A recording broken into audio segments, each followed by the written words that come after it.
Alright, so what you're going to do is you're going to take your live surf clam, and you see it moving like crazy, totally alive, which makes it a little bit more, not problematic, but harder, because as soon as you start poking in there, they're going to start closing.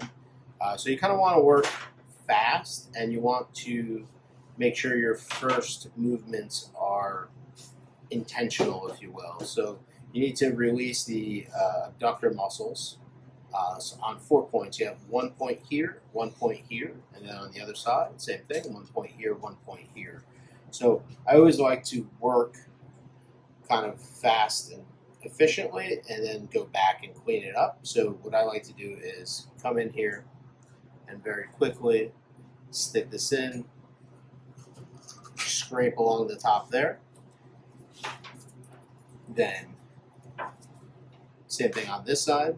Stick this in, scrape along the top so that you're releasing that abductor.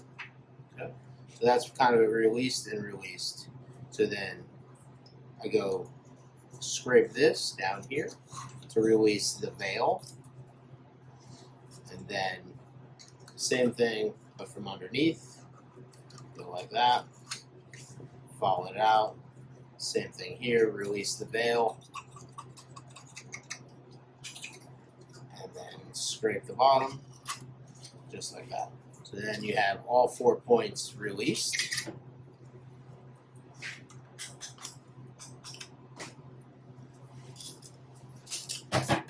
Oh, that fell out. So you've got the two abductors right here and here.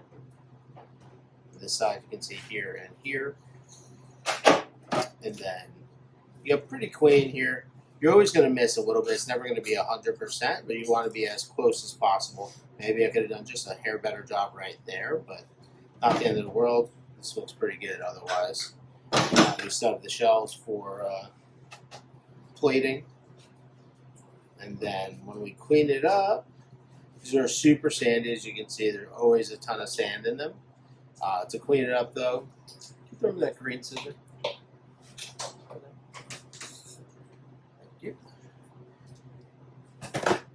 To clean them up, you just pop the abductor muscle out of its little pocket. Looks like a little scallop, basically. Same thing on this side. Okay.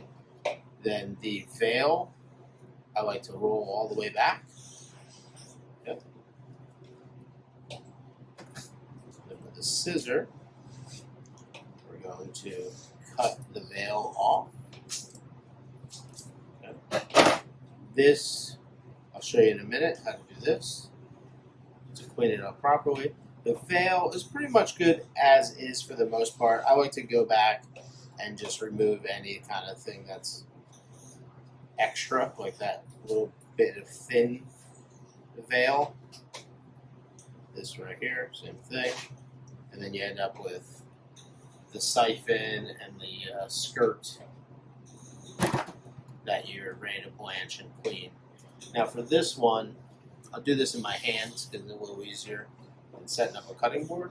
What we like to do is to clean these, split it down the middle. Okay.